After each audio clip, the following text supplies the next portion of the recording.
Clairvoyance and Occult Powers by Swami Panchadasi, William Walker Atkinson. Lesson 4 was Scientific Telepathy. This is Lesson 5, Mind Reading and Beyond. The simpler forms of telepathic phenomena have received the name mind reading, and by some have been regarded as something not quite within the class of real telepathy. This last impression has been heightened by the fact that there has been offered to the public many spectacular exhibitions of pseudo-mind reading, that is to say, imitation or counterfeit mind reading, in which the result has been obtained by trickery, collusion, or clever artifice. But, notwithstanding this fact, genuine mind reading is actually a phase of true telepathy. What is generally known as mind reading may be divided into two classes, as follows. 1. Where there is an actual physical contact between the projector and the receiver, and 2, where there is no actual physical contact, but where there is a close relation in space between the two parties, as in the case of the willing game. In the first class belong all cases in which the projector touches the recipient, or at least is connected with him by a material object. In the second class belong those cases in which the recipient seeks to find an object which is being thought of either by a single projector or by a number of persons in the same room. You will notice that both of these classes were omitted from the experiments of the Society for Psychical Research because of the possibility of fraud or collusion. But nevertheless, the student will do well to acquire proficiency in manifesting this form of telepathy, not alone for its own sake, but also because it naturally leads to a higher development. In the case of the first class of mind reading, namely that in which actual physical contact is had between the projector and the recipient, there has been a disposition on the part of some authorities to explain the whole matter by the theory of unconscious muscular impulse of the projector. But those who have carefully studied the subject, and who have themselves performed the feats of this class of mind reading, know that there is far more than this to it. Those familiar with the subject know that there is a decided transference of thought waves from the projector to the recipient, and that the latter actually feels the same as they strike upon his mental receiving apparatus. The whole difference between this and the higher forms of telepathy is that in this, the thought currents generally run along the wires of the nervous system, instead of leaping across the space between the two persons. It is known to all who have conducted this class of experiments that at times there will be experienced a change or shifting in the transmission of the thought currents. For a time, the thought waves will be felt flowing in along the nerves of the hands and arms, when all of a sudden this will cease, and there will be experienced the passage of the current direct from brain to brain. It is impossible to describe this feeling in mere words, to those who have never experienced it. But those to whom it has once been manifested will recognize at once just what I mean by this statement. It is a different sensation, from any other in the experience of a human being, and must actually be experienced to be understood. The nearest analogy I can offer is that feeling experienced by the person when a forgotten name for which he has vainly sought suddenly flashes or leaps into his consciousness. It is felt to come from somewhere outside of the conscious field. Well, in the case of the thought current, the feeling is much the same, only there is a fuller sense of the outsideness of the source of the thought. In order to make you understand the distinction between the two classes of mind reading more clearly, I will say that you may think of one as akin to the ordinary telegraphy over wires, and of the other as akin to wireless telegraphy. It is the same force in both cases, the difference being simply one of the details of transmission. Fix this idea firmly in your mind, and you will have no trouble in always having the right conception of any kind of case of mind reading or telepathy. But you must remember, there are cases in which there is a combination of both methods of transmission, either simultaneously or else shifting and changing from one to the other. I will here remind the student that he will learn more by a half-dozen actual experiments in mind reading than he will by reading a dozen books on the subject. It is very good to read the books in order to get the correct theory well fixed in mind, and also in order to learn the best methods as taught by those who have had a wide experience in the subject. but the real how of the matter is learned only through actual experience. So I shall now give you advice and instructions concerning actual experimental work. You, the student, should begin by making yourself a good recipient. That is, a good mind reader, allowing others to play the part of projector. Later on, you may play the part of projector, if you so desire, but the real fine work is done by the recipient. And for that reason, that is the part you should learn to play by frequent rehearsals. I advise you to begin your experiments with friends who are in sympathy with you and who are interested in the subject. Avoid particularly all early experiments with uncongenial or unsympathetic persons, and avoid as you would a pestilence all those who are antagonistic either to yourself or to the general subject of telepathy and kindred subjects. As you must make yourself especially sensitive in order to successfully conduct a mind-reading test, you will find yourself particularly susceptible to the mental attitude of those around you at such times, and therefore you should surround yourself only with those who are congenial and sympathetic. You will find that there is a great difference between the several persons whom you try out as projectors. Some will be more en rapport with you than are others who may be equally good friends. En rapport, means in vibrational harmony. When two persons are en rapport with each other, they are like two wireless telegraphic instruments perfectly attuned to each other. In such cases, there are obtained the very best results. You will soon learn to distinguish the degree of en rapport conditions between yourself and different persons. You will soon learn to feel this condition. In the beginning, it will be well for you to try several persons, one after the other, in your mind-reading experiments, in order to pick out the best one, and also to learn the feel of the different degrees of en rapport condition. Even in cases of persons in whom the en rapport conditions are good, it is well to establish a rhythmic unison between you. This is done by both you and the person breathing in rhythmic unison a few moments. Begin by counting 1, 2, 3, 4, like the slow ticking of a large clock.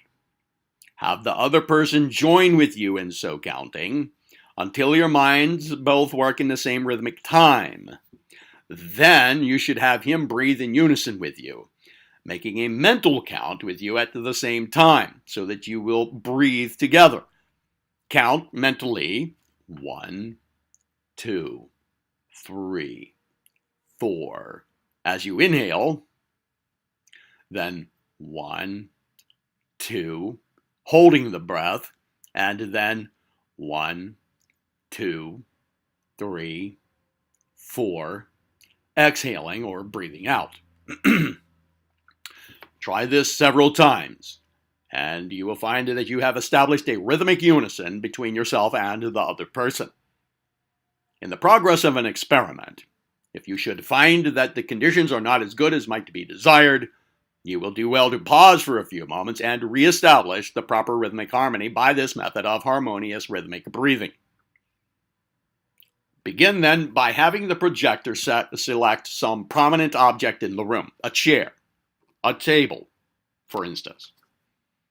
Then have him take your left hand in his right hand. Raise your left hand, held in his right hand, to your forehead. Then close your eyes and remain passive a few moments. Have him concentrate his mind intently on the selected object and will that you should move toward it.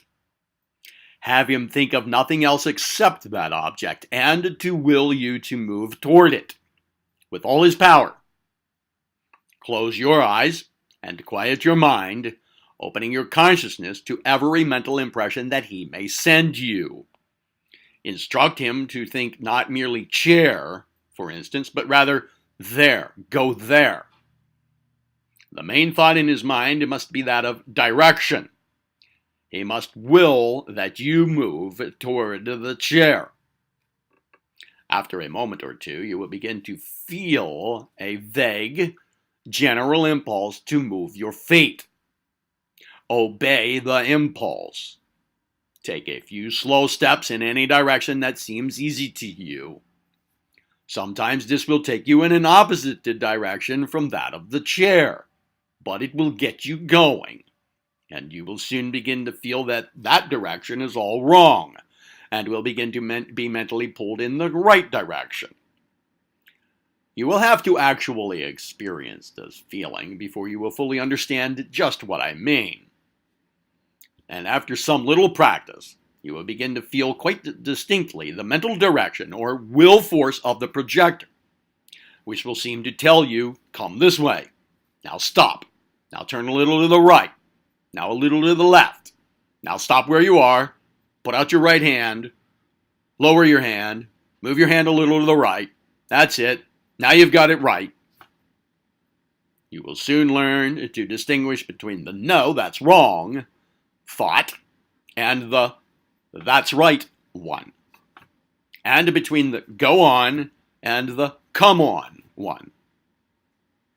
By making yourself completely passive and receptive and obedient to the thought and will impulses of the projector, you will soon act like a ship under the influence of the rudder in the hand of the projector.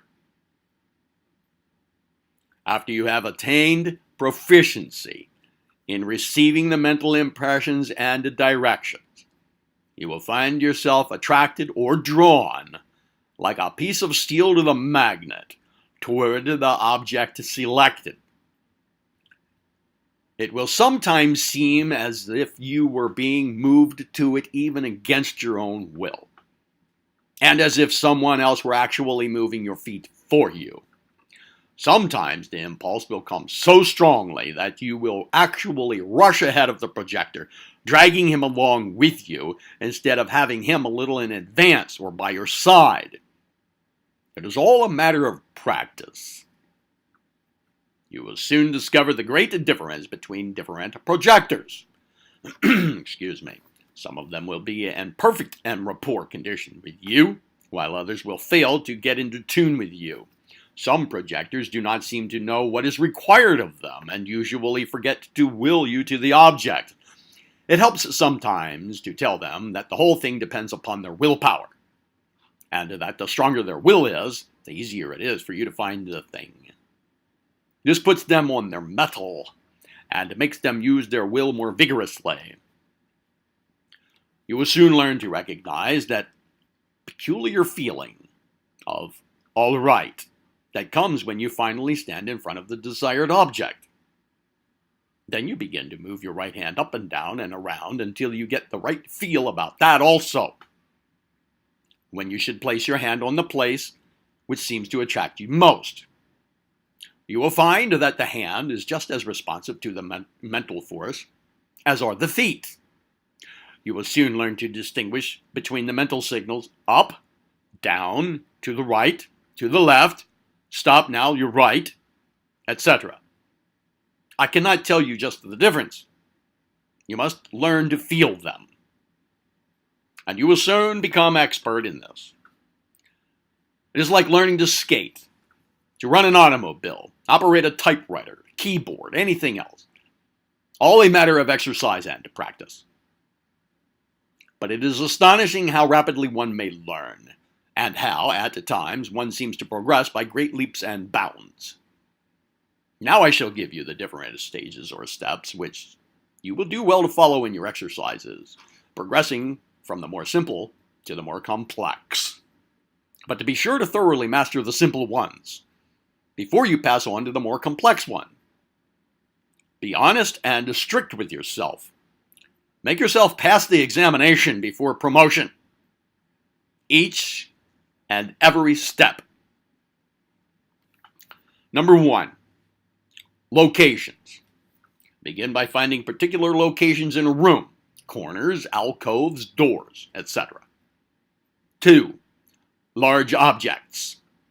Then begin to find large objects, such as tables, chairs, bookcases, and so forth. Number 3, small objects. Then you proceed to find small objects, such as books on a table, sofa cushions, ornaments, paper, knives, etc. Gradually work down to very small objects, such as scarf pins, articles of jewelry, pocket knives, and so on. Number 4, concealed objects, meaning then proceed to find small objects that have been concealed under other objects, such as a pocketbook beneath a sofa cushion, a key in a book, or a key under a rug, etc.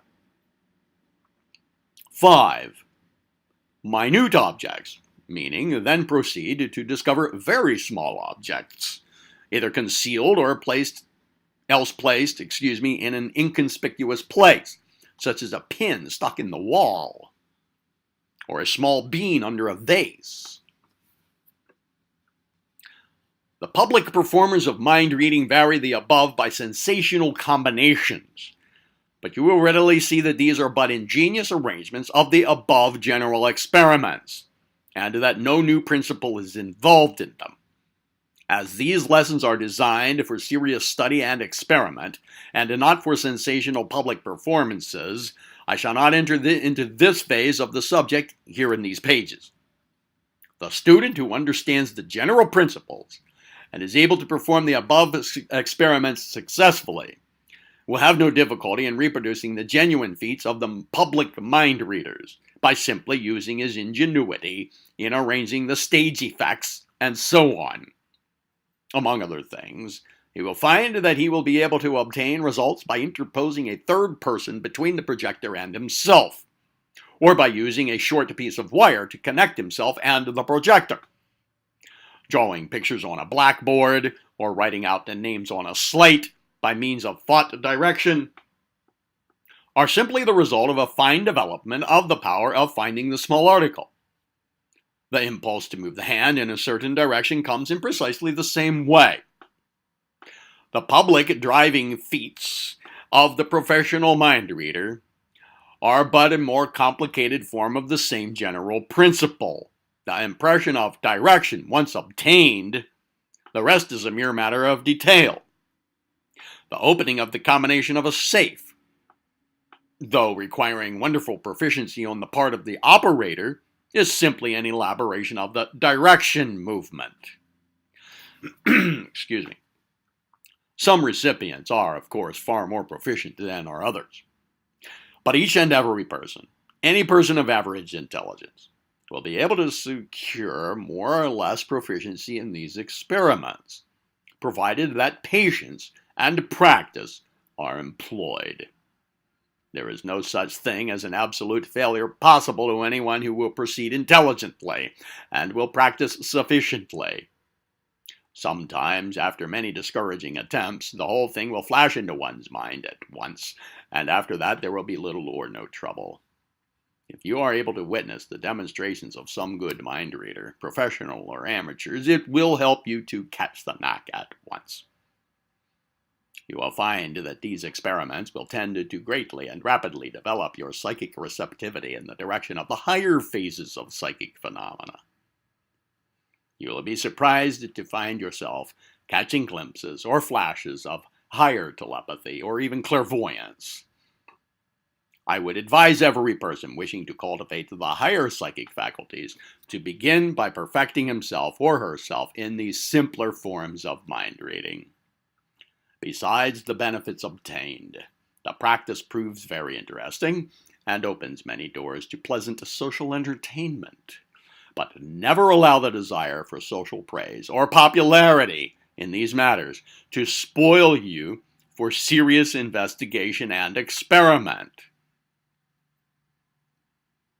Now, the second step of development.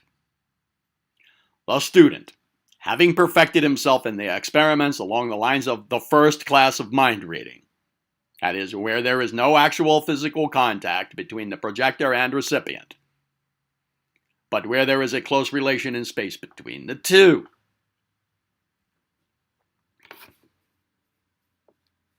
Now, the thoughtful student will naturally wish to ask a question, something like this. You have told us that there is no real difference between the telepathy at a great distance and that in which there is only the slightest difference in the position of the projector and recipient, providing always that there is no actual physical contact. Now, this being so, why your insistence upon the close relation in space just mentioned? What is the reason for this nearness? Well, it's like this. While there is no distinction of space in true telepathy, still, in experiments such as I shall now describe, the physical nearness of the projector enables him to concentrate more forcibly, and also gives confidence to the new beginner in receiving mind currents. The benefit is solely that of the psychological effect upon the minds of the two persons, and has nothing to do with the actual power of the telepathic waves. It is much easier for a person to concentrate his thought and will upon a person in actual physical sight before him than upon one out of sight. And likewise, the recipient finds himself more confident and at ease when in the actual physical presence of the person sending the thoughts and will power. That's all there is to it. When the persons have acquired familiarity with projecting and receiving, then this obstacle is overcome, and long distances have no terror for them. The best way for the student to start in on this class of mind reading is for him to experiment occasionally while performing his physical contact mind reading experiments. For instance, while engaged in searching for an object, let him disengage his hand from that of the projector for a moment or so, and then endeavor to receive the impressions without contact. This should be done only in private experiments, definitely not in public ones. He will soon discover that he is receiving thought impulses in spite of the lack of physical contact. Faint, perhaps, but still perceptible. A little practice of this kind will soon convince him that he is receiving the mental currents direct from brain to brain. This effect will be increased if he arranges to have several persons concentrate their thoughts and willpower upon him during the experiment. From this stage, he will gradually develop into the stage of the willing game. The willing game, quite popular in some circles, is played by one person, usually blindfolded, being brought into the room in which a number of persons have previously agreed upon some object to be found by him, they concentrating their thought firmly upon the object. The audience should be taught to not only think, but also to actively will the progress of the recipient from the start to the finish of the hunt. They should will him along each step of his journey, and then will his hand to the object itself wherever it be hidden. An adept in the receiving end of the willing game will be able to perform all the experiments that I have just pointed out to you in the contact mind reading class. In the willing game, you must remember that there is no taking hold of hands or any other form of physical contact between the projector and recipient. The transmission of the mental currents must be direct from brain to brain. Otherwise, the two classes of experiments are almost identical. There is the same willing toward the object on the part of the projectors, and the same passive obedience of the recipient. All the difference is that the current now passes over the ether of space, as in the case of the wireless message, instead of over the wires of the nervous system of the two persons. The next step is that of guessing the name of things thought of by the party. I can give you no better directions than those followed by the investigators in the Creary Children, as related in a preceding chapter of this book. When you become sufficiently proficient in this class of mind reading, you should be able to reproduce every experiment there mentioned, with at least a fair degree of success. It is all a matter of patience, perseverance, and practice. After you have become very proficient in this class of experiments, you may begin to try experiments at long distance. That is where the projector is out of your physical presence. It makes no difference whether the distance be merely that between two adjoining rooms, or else of miles of space. At first, however, nearness adds confidence, in the majority of cases. Confidence once gained, the distance may be lengthened indefinitely, without impairing the success of the experiments. The long-distance experiments may consist either of the receiving of single words, names, etc., or else distinct, clear messages or ideas.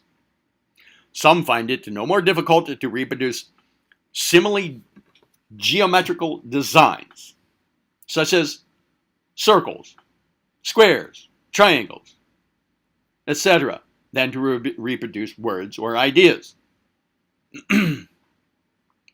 In long-distance experiments, it is well for the projector to write down the word or thought he wishes to transmit, and for the recipient to write down the impressions he receives.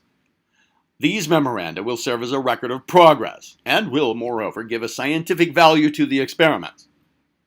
Some experimenters have been quite successful in experiments along the lines of automatic writing from living persons, produced by means of long-distance telepathy.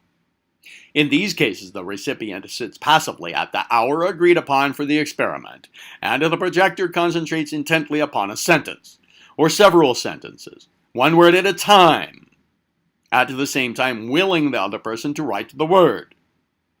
The famous investigator of psychic phenomena, the late W.T. Stead, or Stead, S-T-E-A-D, editor of a London newspaper, who went down on the Titanic, was very successful in experiments of this kind.